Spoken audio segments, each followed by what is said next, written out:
You are listening to the Maple Footy Podcast, the unofficial football podcast of the North. I'm your host, Sam Little. Find me on socials at SamLittle44 and the podcast at Maple Footy Pod. And now there's nothing left to say except for sit back, enjoy, and welcome to the show. Hello, yes, and welcome back to the Maple Footy Podcast. You already know what we are. We play in the intro. We're the unofficial football podcast of the North. And today we will be chatting a little bit about the ongoings for some of our Canadian boys out there making some noise, whether it be some transfer news, just some big results, and anything in between. We will kind of discuss it. So why don't we get into it? One of the biggest Canadian transfers in the last little bit. And before we get started, I did just want to say, check out our interview with Marco Bonofigilo of the Guyana men's national team. Of course, has made his way through the Canadian coaching ranks, has coached with the Inter-Toronto U20s team as well. He is wearing the Canadian badge on his sleeve, but also representing us just so well, representing Guyana so well. Check out the interview that we did do. If you did miss it, I'll wait, pause this one, go check that one out, and then come back to this one, and then we'll talk all about Canadian footy. So kicking things off here, this news I kind of already covered a little bit on socials, but wanted to talk a little bit more about it in depth here. And it is, of course, Promise David's big move to Brighton and Hove Albion in the English Premier League. Now, of course, Promise David has been attracting a lot of attention over the last 2 years while with Union Saint-Gilloise in the Belgian League, whether it be with West Ham United or Stuttgart, were two teams that were pretty well in for him for a number of months, it felt like, with links and whatnot. But this one kind of came a little bit out of nowhere, and the more I've thought about it, the more it just makes so much sense. Brighton and Hove Albion are a club that scouts guys that are kind of under the radar per se in European football, bring them in for cheap, develop them a little bit more, and then ideally end up selling them for a good chunk of change. I mean, I'm a Chelsea fan, so I know all about Brighton selling for a good chunk of change, but those players usually end up being very, very good. I mean, just looking at the Chelsea aspect, you have Joao Pedro, Moises Caicedo, Marc Cucurella. That's just off the top of my head. Then, of course, you have other guys right now that are making some big-time potential moves, like Saliba could be on his way out. Then, of course, even some Brighton guys that are still with the team. You know, Lewis Dunk has been a lifer at Brighton and has carved himself out a very good career. Matoma has carved himself a very good career since joining Brighton. So all this to say, this could be a very good move for Promise David, whether this is a stepping stone move or just his new permanent home. I think either way, this is a big move, and now we're going to see what he can do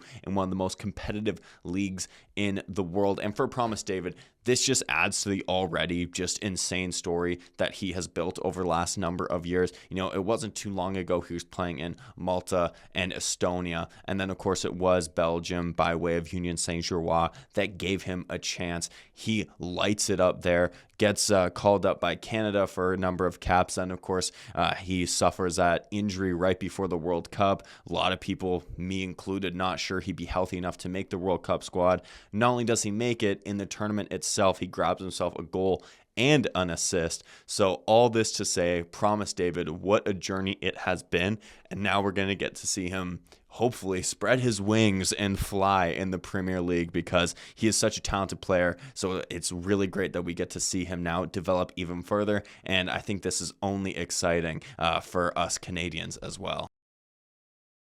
So from some pretty positive transfer news to some pretty stagnant transfer news by way of this man. I don't know if you can see the 7 on the camera, but Stefan Eustáquio, 2 minutes played so far across 3 matches for Porto this season. It does not look like his World Cup campaign has changed Porto's mind. They don't seem to have him reconfiguring into his plans after a very successful World Cup and a pretty solid loan spell at LAFC. I have not seen any recent links linking him anywhere. The most recent one I saw, I would have covered a number of weeks back, maybe even a month ago now, was Olympiacos. Of course, there were also rumors, not sure how true they were, but apparently Celta Vigo were also in for him. But really, I don't have a whole ton to report on Stefan Eustáquio, and my main question is why? I truly do not understand this. I understand I'm Canadian, so I'm a little bit biased towards Stefan Eustáquio, but we all did see how good he was at the World Cup. He's a class professional as well. He goes to whichever club he is. He's seen as one of the leaders in said club. Just earlier this year, before he left Porto for LAFC, Thiago Silva literally called him one of the best leaders he has seen, and that is Thiago Silva saying this. So obviously it's not like it's an attitude problem as to why he's not getting picked up, and I find it hard to believe it'd be a talent problem. I'm not saying that he's, Andres Iniesta, Zinedine Zidane, but he is a very good player and could definitely do a job for many teams across Europe. So I really don't understand the hesitancy for teams to not go for him. He's still only 29, gonna be 30 in December. So realistically, another 3-4 years of probably pretty top level Stefan Eustáquio, especially with the type of game he plays too. I think that he's one of those guys that you could see play well into his 30s if he does choose to. So it's just very odd, to say the least, that Porto doesn't want to reconfigure him into the plans, and that there have been seemingly, maybe I'm wrong, maybe there's stuff going on behind the scenes, but seemingly no transfer news, no transfer talk surrounding him at all. And it's very disappointing, I think, given the quality of player that he is. But we'll move into some good transfer news / speculation. Nathan Saliba is picking up some very good signs from Villarreal. Apparently Villarreal want to bring him in to be the third Canadian currently employed by the club. I think this would be a very good move. I know Nathan Saliba, before the World Cup kicked off, also had apparently some interest from the Bundesliga, as reported by Fabrizio Romano. So it will be interesting to see kind of where he goes. If the Villarreal links are true, I think that's a big step up for him, a big step into one of the top leagues with a team that will be wanting to replicate and maybe even better what they did last season. Last season, of course, qualified for Champions League for this season. Last season in the Champions League did not do so well, so maybe they want to right some of those wrongs this season. Maybe Nathan Saliba, if he does go there, can maybe have himself a good campaign. He's still young, a lot of development still left to go, but still a very class young player, so this could be a very good step for his development. Another young midfielder as well could be going to Spain. Nico Seagull, Croatian Football on Twitter, are reporting that Valencia are currently interested in the Canadian versatile man, but it's not just them. Celtic remains in, I don't want to say talks, but in the rumor mill, I suppose, with Nico Seagull, and then also Ligue 1 club Toulouse, who employ Jason Russell-Rowe. So that could be a cool little Canadian link there. Of these three teams, I'm honestly good with wherever. I think it is no disrespect to the Croatian league, but I do think it is time for Nico Seagull to make that step and to step into a different club and environment to help carry his game forward and see what he can do. We saw him at the World Cup. I thought he had a good campaign when he was given those chances. I thought it looked really good against South Africa and looked quite good against Morocco as well. And just for Canada as a whole, I think he's looked good. So I think it will be time to kind of see what he can do at club level. So here's to hoping that some of these transfers do happen and that maybe somebody will want to sign Stefan Eustáquio, because I'm tired of seeing him on the bench. He is so much better than that. So now some results from some of our European boys over this past weekend. Alphonso Davies won his 17th trophy with Bayern Munich. Absolutely insane. 17 trophies is literally wild, but it was the German Super Cup. They beat Borussia Dortmund in that preseason kind of fixture. I know that the Super Cups do count, but they still feel kind of like that part of the preseason. But regardless, Alphonso Davies, 17 trophies with Bayern Munich. I'm not sure many of us would have expected that when he first signed from the Vancouver Whitecaps, and he would play such an integral part in a majority of those trophies. So really good to see Alphonso Davies, even though he's still rehabbing and coming back from the injury. Hopefully now he can turn a new corner, hopefully have a healthy season, and we can see him play more minutes because we know how quality he is. Then elsewhere in Spain, speaking of Villarreal, Tejan Buchanan was fouled to get not only a penalty, but but an Atletico Madrid player in Lee Normald sent off in a 2-2 draw with Atletico Madrid. Tani also got a few minutes, and if you're Tani Oluwaseyi, I think you might be a little bit concerned with your spot in the Canadian men's national team. With Promise David now getting a big-time move, Jonathan David will still, for I think the foreseeable future, be considered one of the main strikers, but we will talk about Jonathan David once we're kind of done this little segment. I have words on that, but all these strikers are kind of making big moves, getting some good form. Not to say Tani to Villarreal wasn't a big move, but it hasn't really panned out the way that I think a lot of us want it to, in the sense that he hasn't had a whole ton of playing time and has not been scoring a whole ton of goals since leaving Minnesota United. You know, you have, as mentioned, Promise David now on the move. Kyle Larin is still doing very well with Southampton. Jonathan David. Then even guys like Theo Bair could have himself another good season. Jason Russell-Rowe is still right there. And then whoever else is also on the come up, you know? So I think that if you're Tani Oluwaseyi, not to say that you're nervous, but I think that there has to be a thought for the coaching staff and for Tani of, okay, he's not really playing, he's not really scoring. Maybe tough decisions have to be made. But speaking of our strikers and Kyle Larin, he's played 3 games this season in all competitions and has scored himself 3 goals. I'm the conductor of the Kyle Larin hype train, so I'm pretty hyped about that. But yeah, Southampton, of course, needing all the goals and points that they can get because, of course, they started this season on a points deduction. So they, even though they haven't lost yet in the championship, they are still sitting rock bottom of the championship on -1 point after, of course, they have gained some points to recoup some of that deduction. But yes, sitting on -1 point, even though they have not lost just yet. So Southampton will need the Brampton Bagsman, our shawarma king, Kyle Larin, to continue that goal-scoring form and hopefully carry them maybe to playoff spots, but don't want to look too far down the line there. In Scotland, Owen Goodman kept himself a clean sheet in a 2-0 win over Dundee United for Dundee FC. Try not to get those ones confused, Sam. But yeah, he's a keeper that we're going to be watching now very closely. I think over these next 4 years, Owen Goodman could be the future, in my opinion, probably will be the future of the Canadian goalkeeping spot. So it is good that Lone Life currently is treating him quite well in Scotland. So big up to Owen Goodman. He needed that after kind of a downer season last season, but that World Cup spot, I think, gave him some confidence. And now I think he kind of knows writing might be on the wall. He could be the starting goalkeeper with some point within the next 4 years for the Canadian men's national team. So we love seeing him step up. Let's see now what he can do for the remainder of this season. As promised, not David, Jonathan. Terrible, just terrible. Why do you listen to this? But speaking of Jonathan David, as I mentioned earlier, we will talk a little bit about him over this past weekend. An unused sub for Juventus. So looks like, at least in the short term, Spalletti is staying true to his word that Jonathan David may not be in the plans. Juventus played and won 1-0 over a newly promoted side in the Serie A. Jonathan David saw 0 minutes. I do think that could be writing on the wall. Maybe we're reading into it. I don't know. But now with Aston Villa, who were linked with Jonathan David, apparently have submitted a £65 million bid for Nicholas Jackson of Chelsea. If that goes through, where does this leave Jonathan David?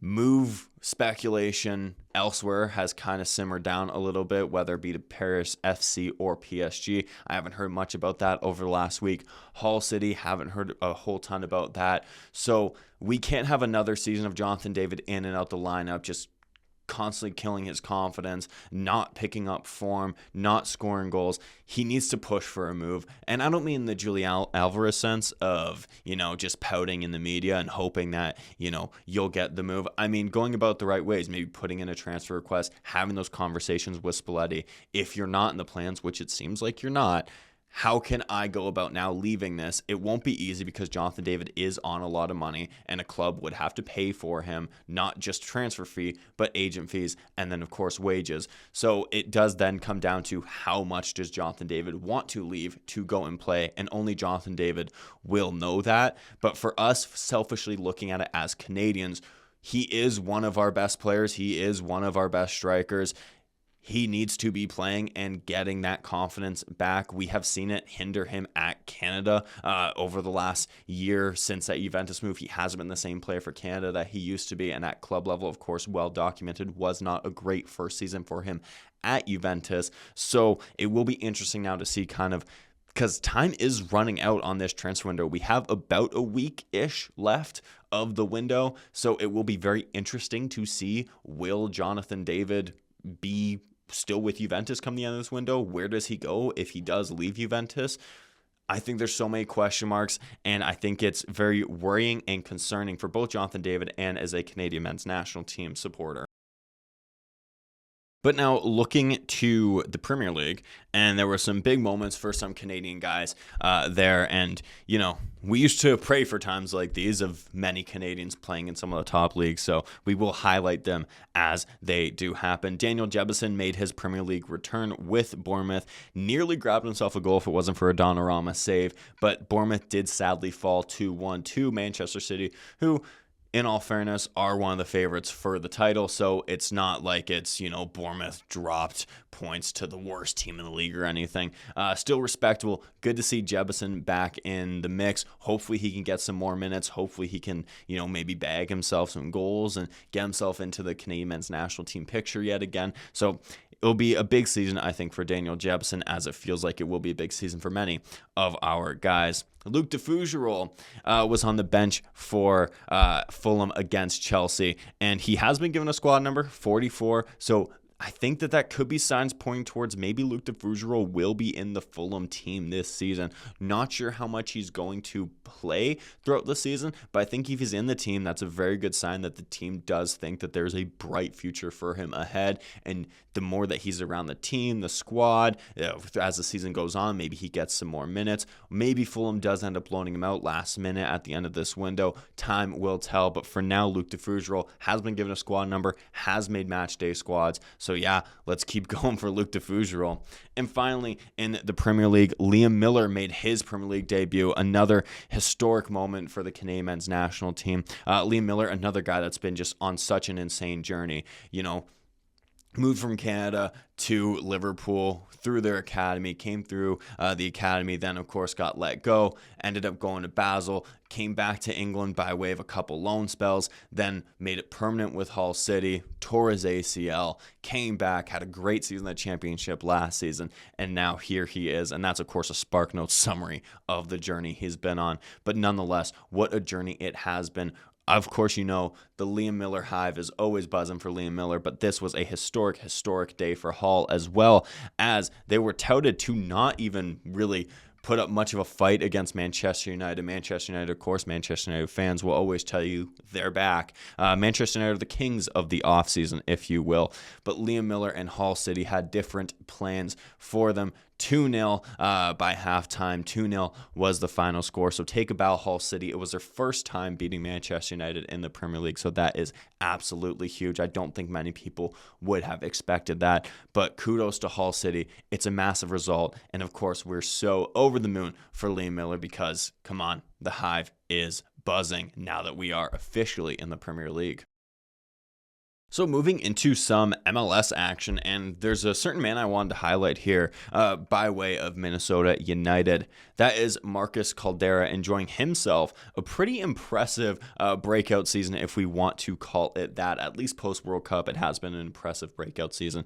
He is a former Forgeman and Sigma Academy product. He impressed in MLS Next Pro with 10 goals and 3 assists in 16 matches and counting this season. He has been rewarded with that good form post-World Cup. He's been kind of integrated now into the first team with Minnesota, and in 4 MLS appearances has already gotten himself 1 goal and 1 assist. He scored his first goal in the MLS over this weekend. He's from Mississauga, so he is definitely a Canadian I think that we will need to keep an eye on over the next at least number of months, just to see how it kind of pans out for him leading into the end of this season with Minnesota, and hopefully well beyond that. But yeah, definitely someone to keep your eye on is Marcus Caldera.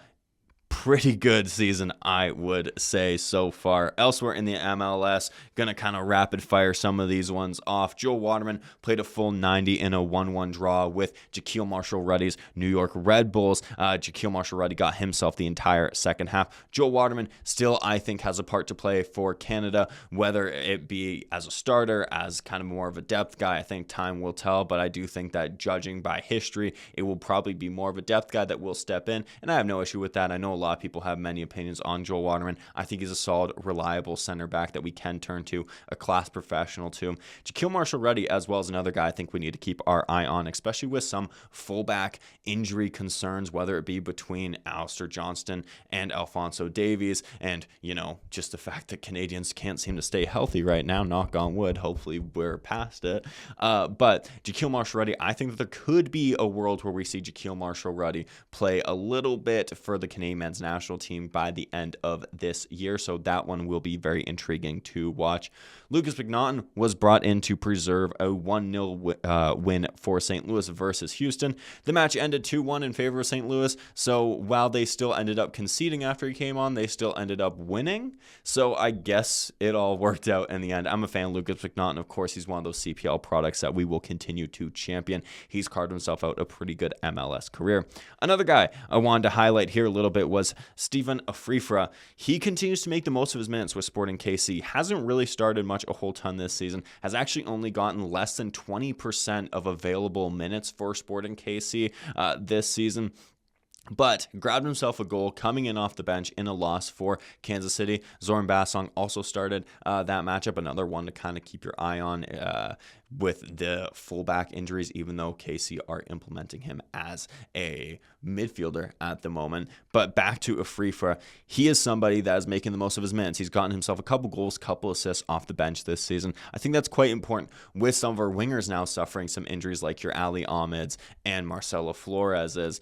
Could this be a pathway for Afrifra back into the national team? We know Jesse Marsch has selected him in the past, so could we see it now? If he continues to make the most of his minutes, maybe even starts to start a little bit, could we see it happen? Time will tell, but he could be another guy to watch.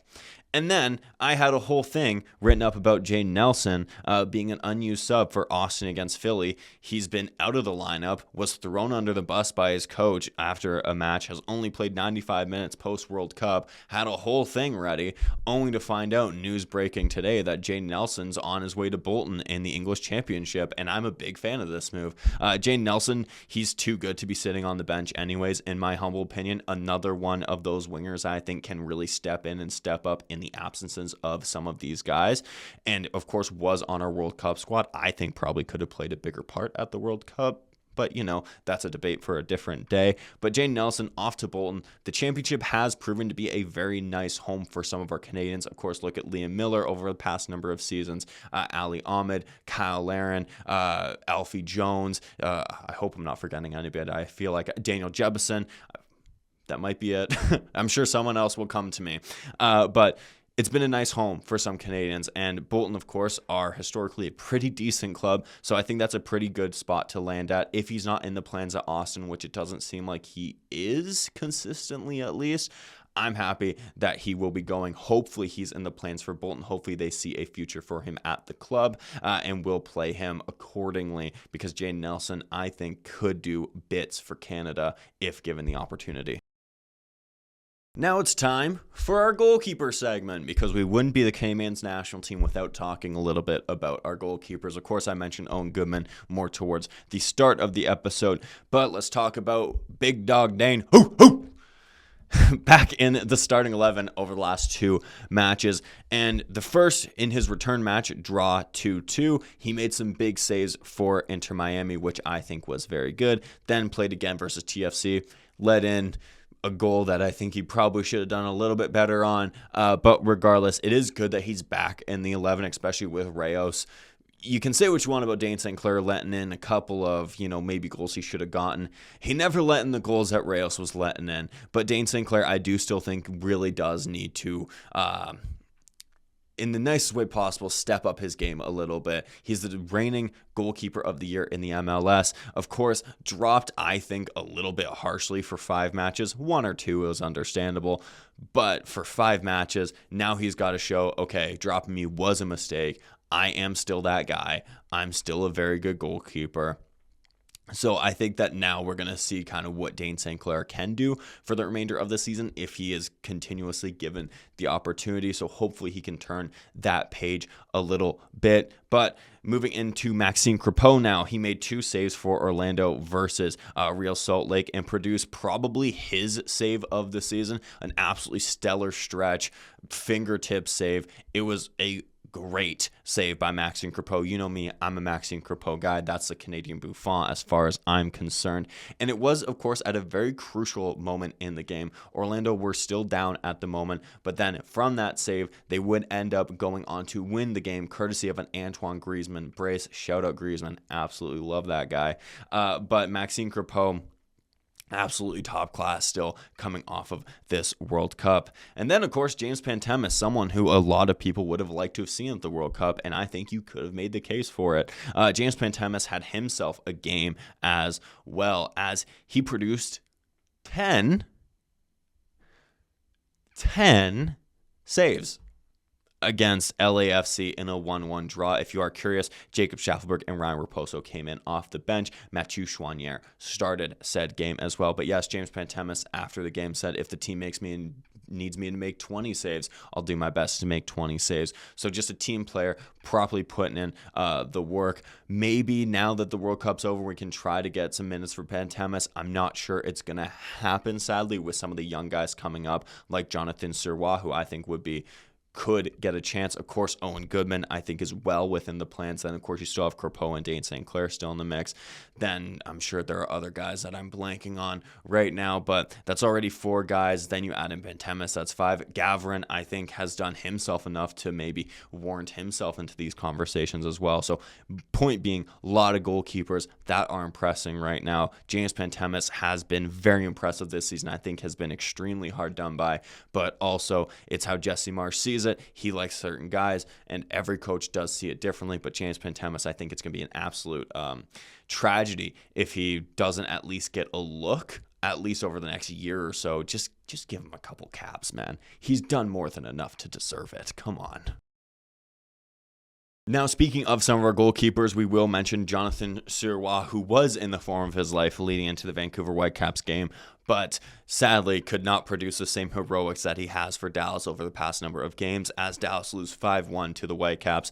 If it is any consolation, I do think that really only one of those goals was fully on Jonathan Sirois. I think he did very poorly on, I think it was the 3rd or the 4th goal from the Caps. But outside of that, his defense really let him down, hung him out to dry. Maybe I'm a little bit biased towards the Canadian. But regardless, the Vancouver Whitecaps continuing their just great run that they've been on under Jesper Sorensen over the last 2 seasons now, continuing this season. So very good on them. Brian White has looked like he hasn't missed a step post-World Cup break. Thomas Muller he's Thomas Muller. Ocampo still looks great as their right back. Sam Adekubi's getting slowly reintegrated back into the team, which is good. Ryan Gauld as well back into the team following some very brutal injuries that have sidelined him for quite some time. Of course, they have not replaced Sebastian Berhalter, but I think it will be very hard for them to do so, but still doing very well in his absence, I suppose. But moving into another Canadian team that got themselves a pretty decent result, Montreal drew against LA Galaxy 2-2. LA Galaxy, of course, having a man sent off, which Montreal made them pay for as they scored after the LA Galaxy man was sent off. So very good on Montreal. Now with Alexis Sanchez in the mix, I think that, Montreal could have something to cheer for, something to talk about, something to maybe push for playoffs. They've had a little decent run now, pre-World Cup break and post-World Cup break, a few hiccups along the way. But overall, I think they've had a pretty decent go of it so far, and another team that I think could potentially, if they string together some results, maybe make a push for those playoff spots. And another team that could make a push for a playoff spot is, of course, Toronto FC, who enjoyed a massive win against Inter Miami in Miami, no less. 2-1 was the final score. Josh Sargent and Derek Etienne grabbing themselves goals. Richie Larea putting on a man of the match performance. Luka Gavarin, I think, looked good as well. Elsewhere, Kobe Franklin, another young Canadian player that we may have to start watching a little bit. He looked quite good too. And then, of course, Josh Sargent, I thought, had himself a pretty good game.